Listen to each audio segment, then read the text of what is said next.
Praise the lord. ఆత్మీయులందరికీ శుభాలు, వందనాలు. ప్రియ దైవబిడ్డలారా, చిన్న మాట.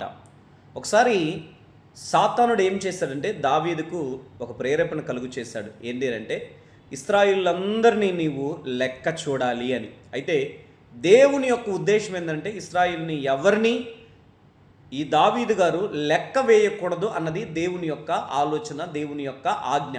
అయితే ఆ సమయంలో దావీదుకి ఒక ప్రేరేపణ కలుగు చేశాడు సాతానుడు. ఏంటి అంటే నీవు దేవుని మాట వినకుండా ఇశ్రాయేలులందరినీ నువ్వు లెక్క చేయాలి అని చెప్పి, ఎన్నిక చేయాలి, కౌంట్ చేయాలి. అయితే ఆ ప్రేరేపణకు లోబడిపోయాడు దావీదు. తర్వాత దేవుని శిక్షణ పొందాడు.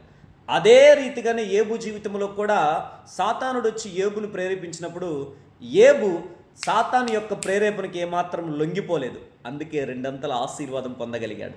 సో పాపులు నిన్ను ప్రేరేపించినప్పుడు ఆ ప్రేరేపణకు లోబడకూడదు అని వాక్యం సెలవిస్తూ ఉంది. కాబట్టి ఎవరు ప్రేరేపించినా, అపవాది ప్రేరేపించినా ఆ ప్రేరేపణకు లోబడక దేవునికి ఇష్టానుసారముగా నిలకడగా ఉండమని ప్రభు పేరిట మనవి చేస్తూ ఉన్నాను. Praise the lord.